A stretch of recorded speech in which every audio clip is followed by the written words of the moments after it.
युवा साथियों को है जिनको यहाँ के प्रशासन, यहाँ की सरकार है, यहाँ का प्रशासन, यहाँ के राजनीतिक लोग ये कहते हैं कि ये कल के बच्चे क्या इतिहास लिखेंगे। मैं उनको भी नमन वंदन करता हूँ और साथ साथ ये भी बताना चाहता हूँ कि ये बच्चे वही भगत सिंह, आजम, अशफाकुल्लाह खां को मानने वाले लोग हैं जिन्होंने इस देश में इतिहास लिखने का काम किया। सम्मानित साथियों, आज की रैली में आए मेहनत किए गए तमाम कार्यकर्ता को झुककर नमन करता हूं कि जिन्होंने अपना पूरा क्षमता लगा के, पूरी ताकत लगा के घर बार छोड़कर इस रैली को सफल बनाया। साथियों, जब एक रैली होती है तो उस रैली के दो मेन मोटिव होते हैं। पहला कि उस रैली से आप लेकर क्या जाओगे, दूसरा जो आपके नेता ने आपको बताया उसको जाकर आप जमीन पे कैसे उतारोगे। ये दो मोटिव एक रैली के होते हैं। अब ये तय आपको करना है, समझना आपको है कि आज इस पुरखे की हम जयंती मना रहे हैं, उस पुरखे की जयंती पर आप लेकर क्या जाएंगे। अभी मेरे तमाम साथियों ने यहाँ से राज की बात करी कि हम इस देश में बहुजन राज स्थापित करेंगे। मैं सुबह से सुन रहा हूँ लगातार ये कहा जा रहा है कि बहुजन राज स्थापित करेंगे। बड़ा सवाल ये है कि आखिर बहुजन राज स्थापित कैसे होगा। क्या सिर्फ माइक पर बोलने से बहुजन राज स्थापित हो जाएगा, या सिर्फ इकट्ठा आने से बहुजन राज स्थापित हो जाएगा। ऐसे बहुजन राज स्थापित नहीं होगा मेरे साथियों। बहुजन राज स्थापित होता है एक से एक दूसरे का हाथ पकड़कर चलने में। जब एक पिछड़ा, एक दलित, एक ईसाई, एक अल्पसंख्यक समाज के व्यक्ति एक दूसरे का हाथ पकड़कर चलेंगे और अपने परिवार को लगातार बढ़ाते चले जाएंगे, तब जाकर के बहुजन राज स्थापित होगा। डॉक्टर बाबा साहब अम्बेडकर ने आपको एक आसान रास्ता दिया है इस देश में राज स्थापित करने का। हालांकि हमारे पुरखों ने तलवार के बल पर यहाँ राज स्थापित किया, लेकिन बाबा साहब अम्बेडकर ने बहुजन राज स्थापित करने का एक आसान रास्ता दिया है। वो रास्ता है लोकतंत्र का रास्ता, वो रास्ता है आपके वोट का रास्ता। ये वही वोट है जिसको लोग लेकर के आज यहाँ इस प्रदेश के मुख्यमंत्री और इस देश के प्रधानमंत्री बने बैठे हैं। ये वही वोट है जो आज हमारे ही नेता लेकर के हमारे लिए काम करने का काम नहीं करते हैं। मुझे बखूबी याद है जब यहाँ करणपासी काम करता है तो समाज के ही नेता उसको दबाने का काम करते हैं। मुझे बखूबी याद है जब वो अन्याय के खिलाफ लड़ता है तो प्रशासन भी उसे ये कहता है कि अगर चुप बैठ वरना तुझे जेल में डाल दिया जाएगा।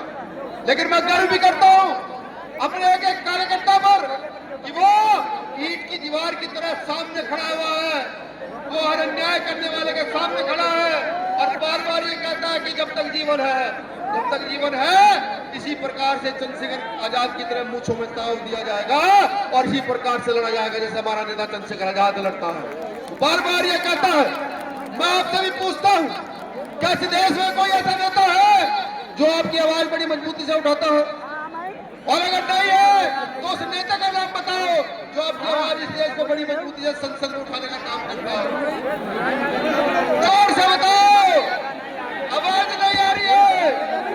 बिल्कुल, ये आवाज इतनी प्रचंड होनी चाहिए, इतनी ताकतवर होनी चाहिए कि आने वाले समय में जब आप इस प्रदेश की गद्दी पर बैठे और उसके बाद इस देश की गद्दी को अपने वसीभूत करें तो इस देश में ये पता होना चाहिए कि बहुजनों का नेता बड़ी प्रचंड ताकत से अपने लोगों को आगे बढ़ाने का काम कर रहा है। ये पता होना चाहिए मेरे साथ। मैं बाबा साहब के एक कोट के साथ अपनी बात रखूंगा कि हमारे पुरखों ने कहा, बाबा साहब ने उसे आगे बढ़ाया कि वोट हमारा, राज तुम्हारा नहीं चलेगा, नहीं चलेगा।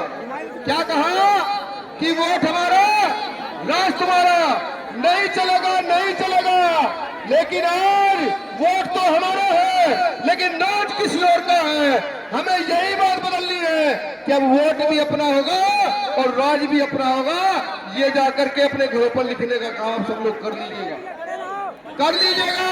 गली मोहल्लों में जाकर बताइए इस वोट की ताकत क्या है। इस वोट की ताकत यह है कि एक मजदूर के बच्चे को अगर ये वोट सही लोगों के हाथ में चला जाए तो एक मजदूर का बच्चा भी इस देश में कलेक्टर बन सकता है, इस देश में IAS PCS अधिकारी बन सकता है। ये वोट की ताकत है।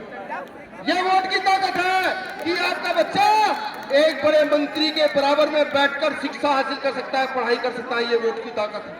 ये वोट की ताकत है कि बीमारी में आप सबका इलाज एक जैसे हॉस्पिटल में हो सकता है। ये वोट की ताकत है।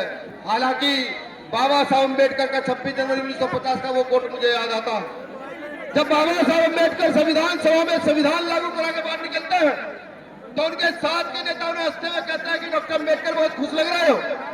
बाबा साहब कहते हैं मैं बहुत खुश लग रहा हूं, मैंने आज रानी का पेट चीर दिया है, राजा रानी के पेट से जन्म नहीं लेगा, अब राजा यहाँ के गरीब मजदूर किसान के वोट से जन्म लेगा। तो उनके साथ के नेता हंसते हुए कहते हैं, गौर से सुनिएगा, ये आपके काम की बात है। उनके साथ के नेता हंसते हुए कहते हैं कि डॉक्टर अम्बेडकर अपने लोगों को अधिकार दे चले हो, इनमें बुद्धि कहां से पैदा करोगे, इनमें ताकत कहां से लाओगे, इनमें जागृति कहां से लाओगे? हम तुम्हारे लोगों को डराएंगे, धमकाएंगे या खरीदेंगे, राजा अपना बनाएंगे। उन्होंने ऐसा ही किया, हमारे लोगों को डराया, कभी ईडी की जांच में फंसाते हैं, कभी सीबीआई की जांच में फंसाते हैं। हमारे लोगों को डरा धमका कर इस देश में चंद मुट्ठी भर लोगों ने राजा अपना बना लिया। लेकिन बाबा साहब अम्बेडकर ने एक बात और कही थी, कहा था मैं जानता हूं मेरे लोग गरीब है, डर जाएंगे, मेरे लोग भूखे हैं, हो सकता है बिक भी जाए, लेकिन एक बात याद रखना, जिस दिन कोई शख्स ऐसा खड़ा हो गया कि जिसने मेरे मिशन को समझकर आगे की ओर बढ़ा दिया और जिसको तुम खरीद ना पाए, वो इस देश में अपना राजा बनाकर खड़ा कर देगा। ये बात तुम ध्यान रखना। ये वो समय आ चुका है, वो समय आ चुका है। बाबा साहब के आंदोलन को चलाने वाले कैसा शख्स पैदा हुए जिसको खरीदना नामुमकिन है, जिसका तो गोलियां भी कुछ नहीं बिगाड़ पाई, तो पैसे उसके क्या बिगाड़ पाएंगे। अब समय आ गया है, अब समय आपका है, आपको तय करना है। अगर अपना राज स्थापित करना चाहते हो तो भाई चंद्रशेखर के इस कारवा को बड़ी मजबूती के साथ आगे की ओर बढ़ाने का काम करो। अगर आप इसे आगे बढ़ाएंगे तो मैं लिख कर देता, जब अगली जनसभा यहाँ होगी तो हरदोई का सबसे बड़ा ग्राउंड डीएम आपको खुद देगा बुला करके, चंद्रशेखर की रैली है, ये लीजिए डीएम सबसे बड़ा अकाउंट हम आपको देते हैं। अगर आप इस कार्य को आगे बढ़ाएंगे तो प्रशासन तो फोर्सफुल लगेगा ही लगेगा, साथ साथ लखनऊ से भी प्रशासन भेजा जाएगा कि नहीं भाई चंद्रशेखर आजाद की रैली सबसे बड़ा ग्राउंड है, भारत की सबसे बड़ी रैली होने वाली है।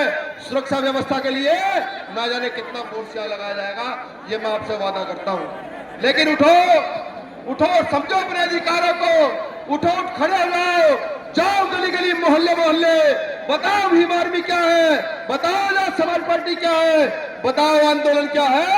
मुंह तोड़ जवाब दो उन लोगों को जो बलात्कार करने की कोशिश करते हैं, मुंह तोड़ जवाब दो उन लोगों को जो संविधान बदलने की कोशिश करते हैं, मुंह तोड़ जवाब देंगे उन लोगों को जो बाबा साहब अम्बेडकर का अपमान कर देने का काम करते हैं।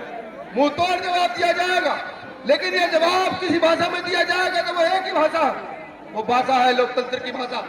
उस लोकतंत्र की भाषा में जवाब दोगे तो इतना मजबूत क्षमता लगेगा मनुवाद के मुंह पर कि मनुवाद उठ नहीं पाएगा, पनप नहीं पाएगा।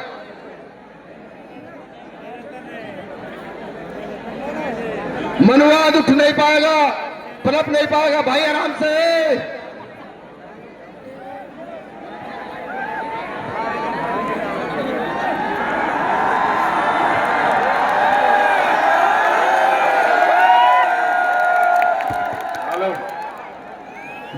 जो नौजवान इधर वॉलेंटियर है, इधर इधर इधर टोपे वाले भाई इधर देख, ये लंबे बाल वाले हमारे छोटे भाई पंकज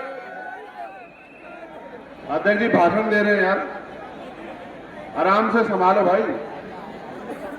सुनो, ये नौजवानों, कोई बहन बेटी को परेशानी ना हो जाए, पीछे हो जाओ, चलो पीछे हो जाओ। इधर भी हटो भाई, इधर भी बहन बेटियों के पीछे हो जाओ, जरा रास्ता हटाओ, चलो। किसी बहन बेटी को परेशानी ना हो, पीछे हो जाओ। व्यवस्था कराओ अपने आप, मजबूत पिलर बन के खड़े हो जाओ, तुम्हारे कंधों में जिम्मेदारियां है। इधर भी ये हटो, नहीं मांग रहे, सामने रखो बेटे, बहनों के पीछे हो जाओ।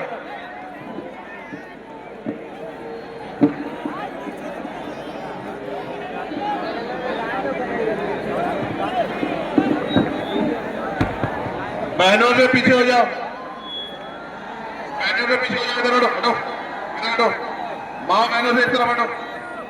जगह कम है हम समझते हैं, लेकिन हटो, पीछे हटो, एक पैर पे खड़ा होना सीखो। हम वो लोग हैं जो बहन बेटियों के सम्मान में गर्दन अपनी कटवा सकते हैं, एक पैर पे खड़ा हो जाओ, पीछे हटो, चलो ये भी हटो, पीछे हटो, अध्यक्ष जी भाषण दे रहे, चलो पीछे हो जाओ, गैप होना चाहिए। मैं उतर के आके देख लूं तो गैप होना चाहिए, बहन परेशान ये नहीं कर पा रहे हो इधर वाले, 1-1.5 फीट का गैप होना चाहिए, किसी बहन बेटी को परेशानी ना हो। ये जिम्मेदारी है, नैतिक जिम्मेदारी हमारी है, तुमसे करें, ये इधर खड़े हटो,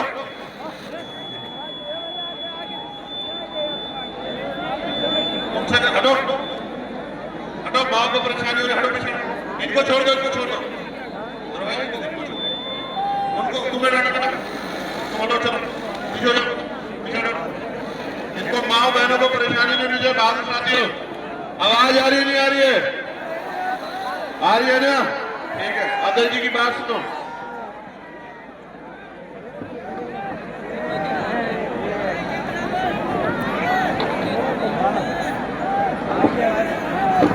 शुक्रिया मानवीय जी नारा भाई चंद्रशेखर आजाद का भी नाम का हो जाए, स्वागत है भाई चंद्रशेखर आजाद जिंदाबाद जिंदाबाद चंद्रशेखर आजाद जिंदाबाद। तो मैं यही कह रहा था कि उस समय बाबा साहब अम्बेडकर ने जो कहा उस व्यवस्था के उलट हमने काम किया, लेकिन आज हमें ऐसा नेता मिल गया है जिस व्यवस्था के तहत हमें काम करना। मैं आज एक महापुरुष का नाम और आपको बताऊंगा जिन्होंने इस क्षेत्र में आजादी के समय आंदोलन चला करके यहाँ की सामंती व्यवस्था को बड़ी चोट दी, यहाँ की समय अंग्रेज सरकार को बड़ी चोट दी। मैं आज मदारी पासी जी को भी याद करूंगा जिन्होंने